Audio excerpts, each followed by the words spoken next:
Have you ever looked at someone and decided you knew exactly who they were? Judged them? Put them in a box? And sealed the lid shut?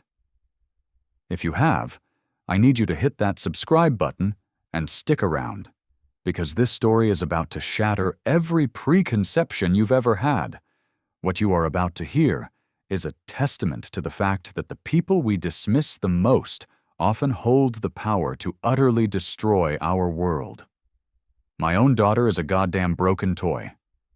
That was the thought that echoed in Marcus Thorne's mind, a bitter, corrosive refrain that had defined his life for the past 3 years. He stood in the magnificent, sun-drenched doorway of the nursery, a room designed to nurture genius, but which had become a monument to his failure. And then he saw it.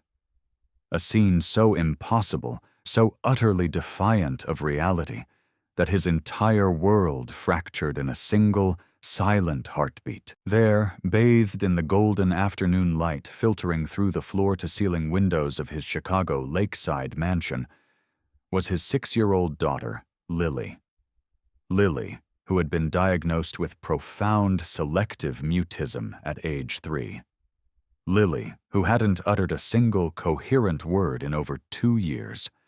Lily, who the finest pediatric neurologists in the country had labeled a developmental dead end. And she was singing. Not just singing, but weaving a complex French lullaby, her voice a pure, crystalline bell, while Maya Garcia, the nanny he'd hired out of sheer, bone-weary desperation, accompanied her on the grand piano. The melody was hauntingly beautiful, but to Marcus, it was the sound of an explosion. "What the hell is this?" The roar that ripped from his throat was guttural, savage. It shattered the serene atmosphere like a wrecking ball through stained glass. Both figures at the piano flinched violently. Lily's song died in her throat, her angelic face instantly contorting into a mask of pure terror, her wide, sapphire-blue eyes filling with tears as she scrambled behind Maya for protection. Maya, a 28-year-old woman who had seen this brand of privileged fury before, rose slowly from the piano bench, her movements calm and deliberate, a stark contrast to the storm brewing in Marcus. "Mr. Thorne, I can explain everything." "Explain?" He stormed into the room, his 6'3" frame radiating an almost physical wave of rage. The air crackled with it. "Explain how you, a nobody I hired off a budget website, accomplished in 2 months what a team of specialists costing me $500,000 a year couldn't? Explain how my daughter, my mute daughter, is suddenly fluent in French." Maya Garcia knew that tone. It was the sound of a powerful man realizing he had lost control, and it was the most dangerous sound in the world. In the 67 days she had worked for the Thorne family, she had compiled a meticulous mental dossier on Marcus. He didn't see a daughter, he saw a flawed asset, a social liability that had to be managed, medicated, and, when possible, hidden away from the prying eyes of Chicago's elite. He threw money at the problem, endless therapists who prodded and tested Lily like a lab specimen, but he had never once simply gotten on the floor and tried to enter her world. "Sir, with all due respect, Lily has never been mute," Maya stated, her voice a low, steady anchor in his tempest. She placed a protective hand on the trembling girl's shoulder. "She simply chooses who is worthy of her words." "Chooses?"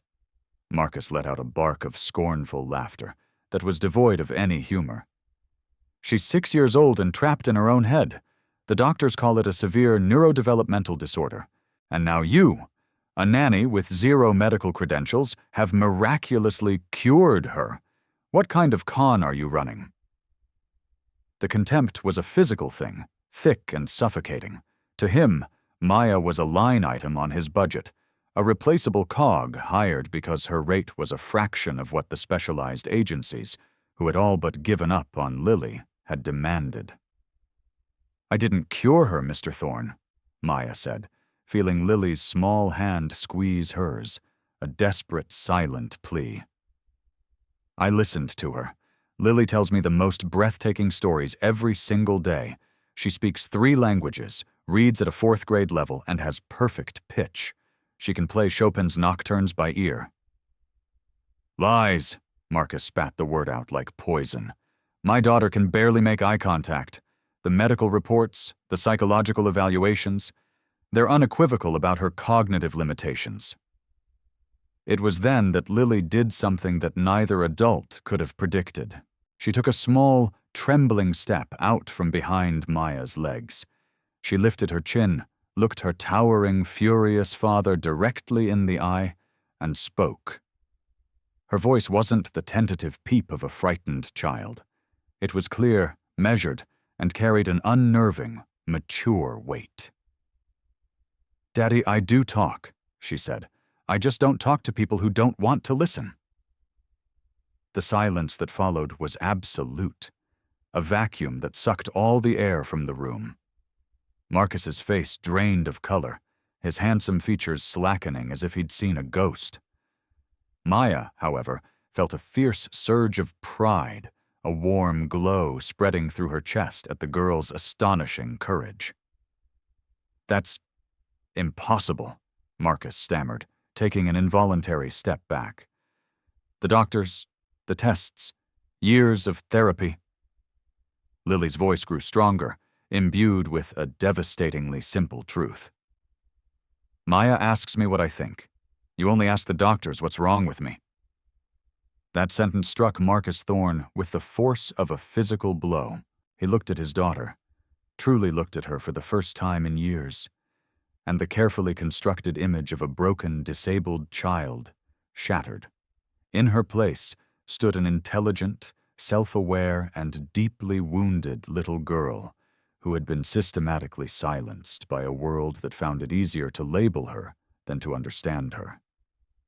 But Marcus Thorne was not a man who admitted fault, especially not to an employee he considered so far beneath him. His shock morphed back into rage, a defense mechanism honed in countless boardrooms. His expression hardened into a granite mask.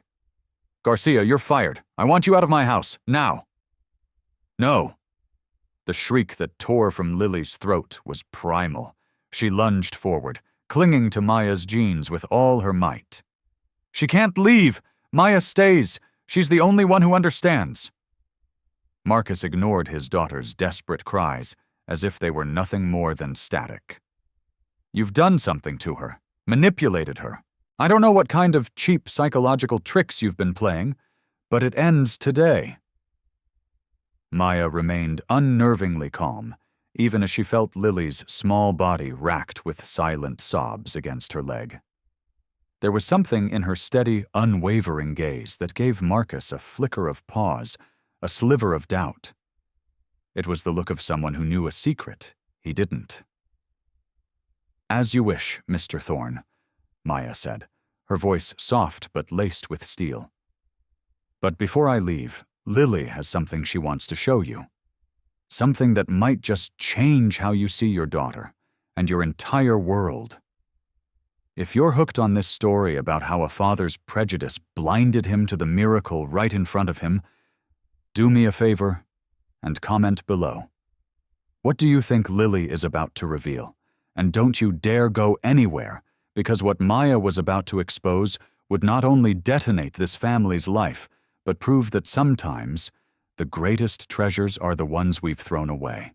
"You have 15 minutes to pack your things and be off my property," Marcus declared, his voice a low growl as he pulled his sleek smartphone from his pocket. He was back in his element, giving orders, issuing threats, controlling the narrative. "And if you ever attempt to contact my daughter again, I will bury you in litigation so deep you'll forget what sunlight looks like." Maya watched him dial, his thumb jabbing at the screen. He was calling the private security firm that patrolled the perimeter of the sprawling Thorne estate. Marcus Thorne was the epitome of a type she had come to know intimately during her years working for Chicago's one-percenters. Men so insulated by wealth, they believed they could purchase reality itself, men who couldn't differentiate between a human being and a household appliance. "Mr. Thorne," Maya said, her voice still infuriatingly calm as Lily continued to cling to her, a silent, weeping anchor. "May I at least tell you what I've learned about Lily over the past 2 months?" "There's nothing to learn," he snapped, ending the call. "My daughter has documented limitations, diagnosed by the best professionals money can buy. You're not a doctor. You're not a psychologist. You are just a nanny who taught a confused child a few party tricks." The word just hung in the air, a deliberate insult designed to diminish her, to put her back in her place. What Marcus didn't know, what he couldn't possibly fathom, was that Maya Garcia had graduated summa cum laude from Northwestern with a degree in child psychology. She spoke 4 languages, held specializations in cognitive development and childhood trauma, and was a published researcher. But in his world, she would forever be just a Hispanic nanny he'd hired for a discount. "Daddy, please," Lily begged, her voice thick with tears. Those were the first words she had directed at him in over 2 years, and they were a plea. "Maya says I'm smart. She teaches me things the doctors never even asked about."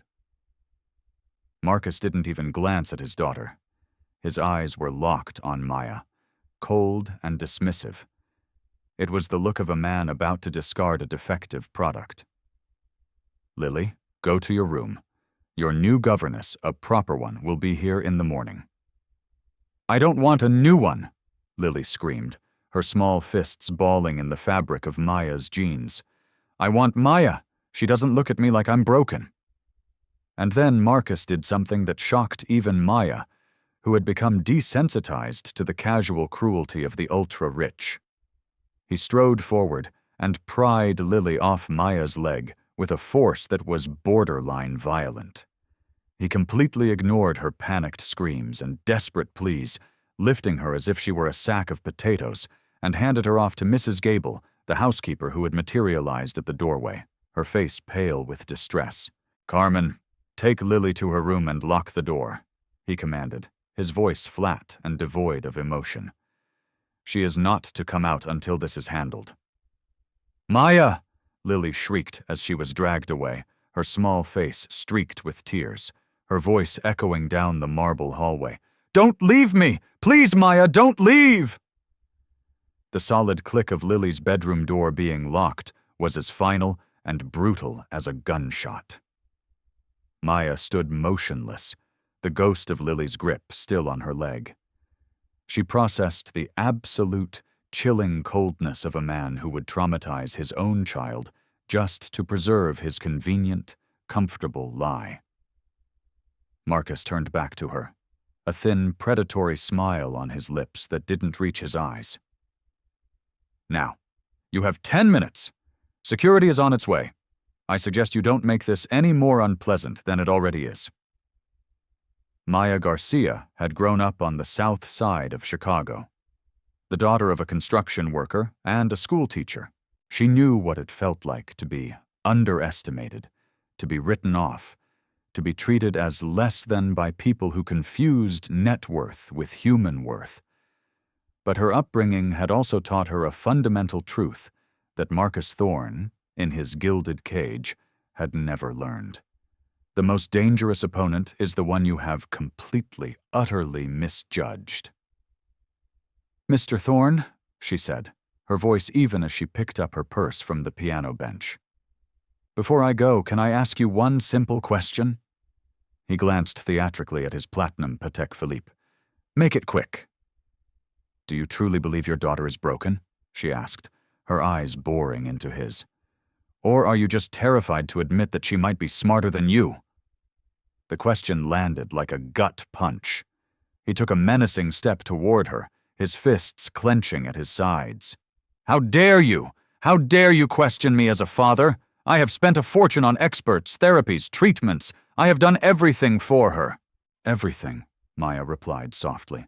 "Except listen." She paused, letting the silence stretch. "Lily doesn't need more therapists, sir. She needs a father who actually sees her." He laughed that same ugly laugh. Parenting advice from a 20-something babysitter who doesn't even have kids. This is rich. Slowly, deliberately, Maya opened her purse. She took out a small, discreet digital audio recorder and placed it on the polished surface of the grand piano. Mr. Thorne, for the last 67 days, Lily has told me everything. Stories about how it feels to have doctors discuss her prognosis as if she's a piece of furniture in the room. About the profound sadness she feels when you cancel trips to the museum because you're ashamed to be seen with her in public. She even told me about the time she faked a limp at a neurological exam because she figured out that the more symptoms she displayed, the more you paid attention to her, even if it was negative attention. Marcus's face was a canvas of shifting emotions, shock, denial, and a creeping, sickening dread. Your daughter isn't broken, Mr. Thorne. She's a genius, a brilliant child who has learned that in a home where being different is treated as a disease, silence is the only armor she has. Marcus lunged forward and snatched the recorder from the piano. You had no right to record anything in this house. This is a gross violation of privacy. Lily gave me her full permission, Maya replied coolly. She wanted someone, anyone, to finally hear her real voice. And the thing is, sir, there are so many more recordings, hours of them. Hours of your daughter discussing quantum physics, composing original sonatas, and articulating her emotional landscape with a clarity that would bring a seasoned psychologist to their knees. The truth, stark and terrifying, was finally dawning in Marcus's eyes. He understood, in that moment, that he had underestimated not only his daughter, but the woman standing before him. What do you want? He asked, his voice a hoarse whisper. Maya smiled for the first time since he'd entered the room. It wasn't a smile of triumph. It was something far more unnerving. It was the smile of someone holding all the cards. I want you to stop treating your daughter like a failed project and start treating her like the extraordinary gift she is. She then reached into the sleeve of her cardigan and produced a second, identical recorder. And I want you to understand that some people you consider just a nanny know exactly how to document inconvenient truths. From down the long hallway, they could both still hear the faint, muffled sound of Lily crying in her locked room, her small voice calling Maya's name. It was a heartbreaking soundtrack to the battle of wills playing out in the nursery, a constant reminder of the little girl at the center of it all. Marcus looked at Maya. His rage now mingled with a new, unfamiliar emotion. Fear. For the first time in his adult life, he had encountered someone who wasn't intimidated by his money, his status, or his lawyers. Someone who possessed the one thing he couldn't buy, the truth about the kind of man and the kind of father he truly was. What this titan of industry didn't realize was that every insult, every act of condescension had been another piece of evidence, another nail in the coffin of the lie he had built around himself. He thought he was winning a simple argument, but Maya Garcia was fighting a war for a child's soul, and she had just won a decisive battle. 3 days passed, 3 days of suffocating silence in the Thorne estate. Marcus, believing he had excised the cancer of the inconvenient nanny, had hired her replacement through Chicago's most exclusive and expensive agency. Eleanor Vance was a 60-year-old British governess, with a resume as long as her pedigree, and, more importantly, a reputation for absolute, ironclad discretion. He thought the problem was solved. She hasn't said a word since the new woman arrived, sir, Mrs. Gable reported, wringing her hands as she stood in the doorway of Marcus's cavernous home office. She won't come out of her room, she's barely eating, and she's making those humming sounds again whenever she's distressed. Marcus didn't bother to look up from the stock market tickers glowing on his monitor. It's an adjustment period. She's recalibrating. Miss Vance is a consummate professional, not some amateur with an agenda. The sharp ring of his private line cut through the conversation, He snatched it up, his voice clipped with annoyance. Thorne.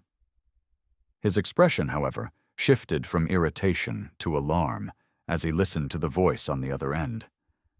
Mr. Thorne, this is Ben Carter from Carter & Associates. I represent Ms. Maya Garcia regarding a matter of mutual and pressing interest. Marcus waved a dismissive hand at Mrs. Gable, gesturing for her to leave before closing the heavy oak doors of his office. I have no idea what you're talking about. The woman was terminated for cause. A low, calm chuckle came through the line. That's an interesting perspective, Mr. Thorne, because what I have on my desk is a rather comprehensive file that paints a very different picture, a picture that includes terms like racial discrimination, hostile work environment, and, most troublingly, child endangerment and systematic emotional abuse. My client, you see, was meticulous in her documentation.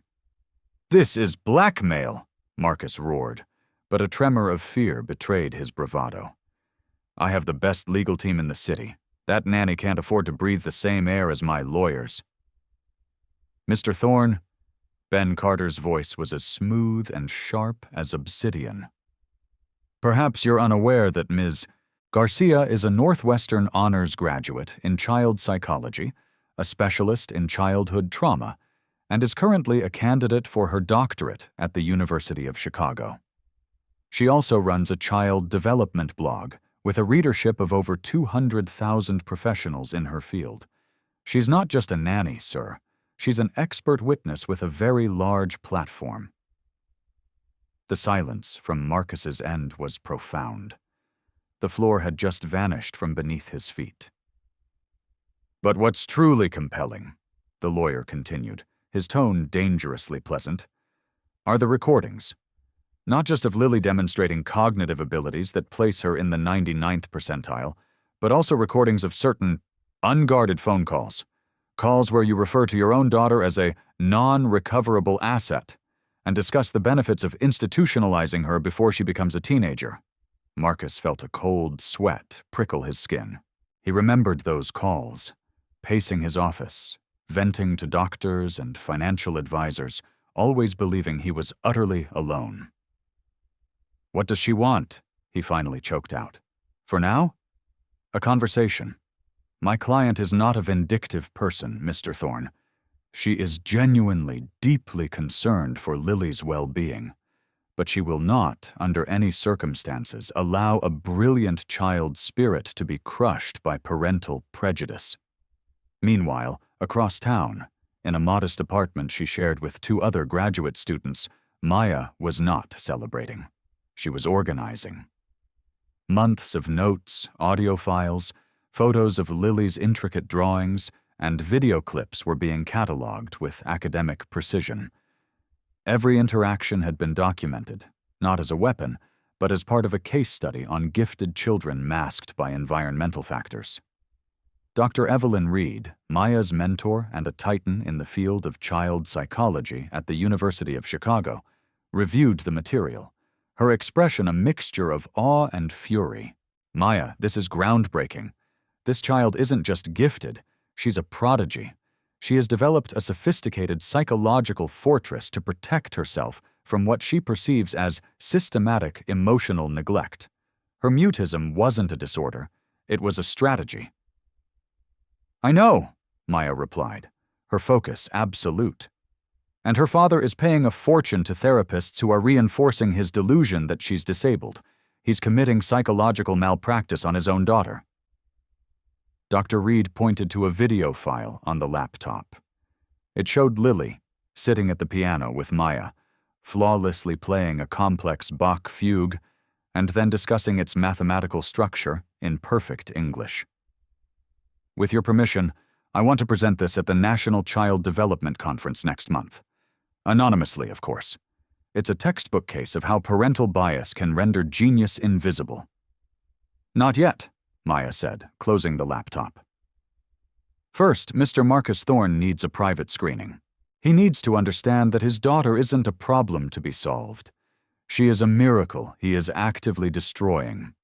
Back at the Thorne estate, Eleanor Vance was failing, At dinner, Lily sat silently, her plate untouched, her gaze fixed on a point somewhere beyond the dining room walls. She was like this before the other nanny came, Marcus explained to Eleanor, his voice laced with a cold, "I told you so" tone. This is her baseline. Don't be fooled by any temporary theatrics. But Eleanor, with 40 years of experience, saw something else. She didn't see a disabled child. She saw a child in mourning, a child so profoundly traumatized that she had retreated to the one place no one could reach her. "Mr. Thorne," she said, choosing her words with care. "It's clear the child is exceptionally intelligent. Perhaps a more empathetic approach is required." "She has diagnosed limitations," Marcus cut her off sharply. "Your job is to manage them, not encourage fantasies. That's precisely the mistake the last one made." Later that night, long after Marcus had secluded himself in his office, Eleanor sat on the edge of Lily's bed. "I know you can hear me, my dear," she whispered. "You don't have to speak to me, but I want you to know that I see you." For the first time in 3 days, Lily looked up. Slowly, she reached for a notepad and pen on her nightstand and wrote, her penmanship shockingly neat and mature. "Is Maya coming back?" Eleanor's heart ached. "I don't know, sweetheart. But I do know that you are far more special than anyone in this house gives you credit for." A sad, fleeting smile touched Lily's lips before she wrote again. Maya knew. As Eleanor sat there, contemplating the immense emotional depth of this supposed broken child, her phone buzzed with a text from an unknown number. "Hello, Eleanor. My name is Maya Garcia. I was Lily's former nanny. I know you are a true professional and must be seeing the reality of the situation. If you are willing to help the most extraordinary child I have ever met, please contact me. Lily needs allies inside that house." Eleanor looked at Lily, who had fallen asleep, still clutching the note. For the first time in her long and storied career, Eleanor Vance found herself in a position where her duty to her employer was in direct conflict with her duty to protect a child. Across the city, Maya was finalizing what she now called the Lily Protocol.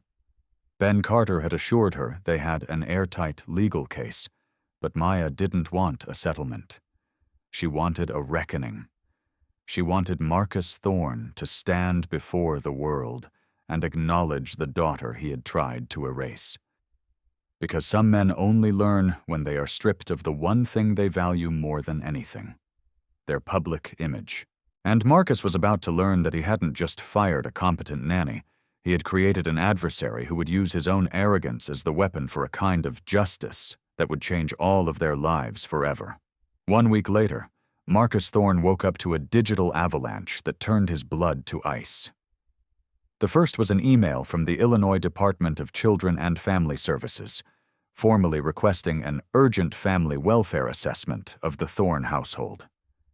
The second was a string of frantic missed calls from his lead attorney. The third was a simple, chilling text message that would alter the course of his life. Mr. Thorne. Press conference. 3 p.m. today, University of Chicago Center for Children's Rights. Your attendance is strongly advised. MG. He stormed into his office, his hands shaking as he dialed his lawyer. "What in God's name is going on? Why is DCFS investigating my family?" The voice on the other end was strained, tense. "Marcus, you need to get to my office, now. The situation is significantly more volatile than we anticipated." An hour later, Marcus was sitting in a sterile, glass-walled conference room, watching a presentation that was systematically demolishing the very foundations of his identity as a father. Dr. Evelyn Reed, one of the most revered child development experts in the nation, led the presentation with the cool, detached precision of a surgeon. "These recordings," Dr. Reed began, as the audio of Lily singing a flawless Italian opera filled the room, were collected over a 2-month period by a qualified developmental specialist with the full and enthusiastic consent of the minor child. As you can hear, The subject demonstrates not only perfect pitch and vocal control, but a linguistic mastery indicative of profound giftedness. Marcus, pale and sweating, tried to object. "These were recorded in my home without my consent. They're inadmissible." His own lawyer, David Chen, shook his head grimly. "Actually, Marcus, they're not. State law allows for such documentation by a mandated reporter when there's a reasonable suspicion of developmental neglect. And it gets worse." The next audio file was Lily's voice, clear and heartbreakingly articulate, speaking to Maya. "Daddy tells the doctors I don't understand grown-up talk. He talks about me like I'm a chair. Yesterday, on the phone, he called me a non-returnable investment and said maybe a special boarding school in Switzerland would be best for the family image." The world tilted on its axis. Marcus remembered the call, the exact words. He'd thought he was alone. "We have 17 hours of similar material," Dr. Reed continued, her voice relentless. "Hours of Lily demonstrating superior intellect, emotional regulation, and a painfully astute awareness of her father's perception of her." But the final blow was yet to come. The projector screen lit up, displaying scanned copies of medical reports from the past 3 years. All of them minimized Lily's abilities. All of them were co-signed by Marcus. "What we find most disturbing," Dr. Reed said, her voice dropping, "is the email correspondence between Mr. Thorne and several of Lily's former therapists. Emails in which he explicitly requests they focus on diagnoses that would justify her social incapacities." His words, not mine. Marcus shot to his feet, but his lawyer put a firm hand on his shoulder. "Sit down, Marcus, and listen." The conference room door opened, and Maya Garcia walked in. She carried a thick binder and wore an expression not of triumph or malice, but of somber, unshakable resolve. "Mr. Thorne," she said calmly. "For 2 months, Lily explained to me in detail how she would intentionally fail cognitive tests. How she learned to mimic the symptoms the doctors were looking for because she realized that her father paid more attention to her limitations than to her strengths. A 6-year-old child, Mr. Thorne, manipulating a team of specialists just to get a sliver of her own father's attention." Marcus finally erupted. "You put her up to this. You filled her head with these lies, taught her to perform, to fake these abilities." "On the contrary," Dr. Reed interjected coolly. "The independent neurological and psychological workup we conducted on Lily last week confirms it. She has an estimated IQ of 165. She has absolutely no cognitive or developmental disorders. Her selective mutism was a textbook trauma response to her environment." Maya opened the binder on the conference table. It was filled with hundreds of pages. Lily's drawings, which were complex architectural sketches, her musical notations for original compositions, even short stories she had written in French. "Lily didn't need to be cured, Mr. Thorne. She just needed to be seen." "But the doctors," Marcus stammered, his defenses crumbling. "The doctors," his lawyer explained, his voice heavy with disappointment, "followed the money. When a powerful, wealthy parent insists his child is broken, it is unfortunately common for professionals to find the evidence that supports that narrative, especially when that parent is paying them a premium for convenient answers." The final piece of evidence was a video, recorded just 3 days prior. It showed Lily in the Thorne Estate Library, having an animated conversation with Eleanor Vance, the new governess. They were discussing the philosophical implications of string theory. "The most amazing thing," Lily's voice echoed in the silent room, "is that my dad never knew that I always knew he was ashamed of me. I just played the part he wrote for me. It seemed easier than trying to convince him the script was wrong." Marcus Thorne collapsed into his chair, every ounce of his arrogance and fury gone, replaced by a vast, hollow emptiness. I was just trying to protect her," he whispered. "I wanted her to be normal." "You wanted her to fit your definition of normal," Maya corrected him, her voice now gentle. And when she didn't, you decided she was broken, rather than accept that your definition was simply too small. Ben Carter slid a document across the table. DCFS is recommending a supervised joint custody plan. Lily will remain in your home, Mr. Thorne, but you will be required to attend mandatory family counseling. Not for her, for you. And Miss Vance has agreed to stay on as a neutral, in-home supervisor. Furthermore, Dr. Reed added, Lily has been offered a full scholarship to the University of Chicago's program for gifted children. Her education will now be properly managed. Ms. Garcia will serve as her official educational liaison and academic tutor. Ah, so, Marcus looked at Maya, the woman he had dismissed as just a nanny. His eyes were a storm of confusion, anger, and a dawning, devastating understanding. What do you want from me? I want you to be the father Lily deserves, Maya said simply. I want you to finally meet the extraordinary daughter who has been waiting for you all along. And I want you to learn that the people you look down on are often the only ones looking closely enough to see the truth. Today's press conference, Ben Carter informed him, will present Lily's case as a landmark study on environmental masking of childhood giftedness. Ms. Garcia will be formally recognized as an associate researcher with the university for her work. He finally understood. He hadn't just lost the argument. He had been comprehensively, strategically, and utterly defeated. The woman he had tried to discard was about to be nationally celebrated for saving the child he had almost destroyed.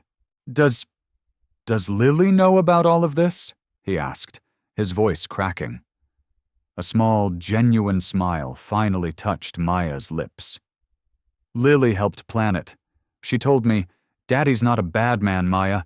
He just forgot how to look at me without being afraid. The profound forgiveness in his 6-year-old daughter's words was more punishing than any court order could ever be. He hadn't been defeated by lawyers or experts. He had been defeated by the boundless grace and wisdom of his own child. A child whose genius he had tried to suppress because it didn't fit neatly into the box he had built for her. 6 months later, Marcus Thorne sat in the front row of a grand auditorium at the University of Chicago. He was watching his daughter, now 7, accept an award for a musical composition she had written for a string quartet. She moved with a quiet confidence that was breathtaking to behold. As she came off the stage, medal gleaming on her chest, she ran to him and threw her arms around his waist. "Daddy," she whispered into his suit jacket, "are you proud of me now?" Tears streamed freely down Marcus's face as he knelt and held her tight. "I was always proud of you, Lilybug," he choked out. "I just didn't know how to see you." Across the auditorium, Maya stood with Dr. Reed, watching them. Her best-selling book, The Invisible Child, How Our Prejudices Hide Potential, was changing the conversation about child development across the country. Marcus caught her eye and gave a small, grateful nod. Maya's ultimate victory wasn't in ruining Marcus Thorne. It was in forcing him to become the father Lily deserved. She had proven that the most powerful act of rebellion is not to tear someone down, but to force them to build themselves back up into something better. If you believe that every single person, especially every child, has a unique genius waiting to be discovered, I want you to share this video. Because the story of Lily and Maya is a powerful reminder that if we just stop judging and start listening, we might find that the miracles we're looking for have been standing right in front of us the whole time, waiting patiently behind the walls of our own prejudice. Thank you for watching.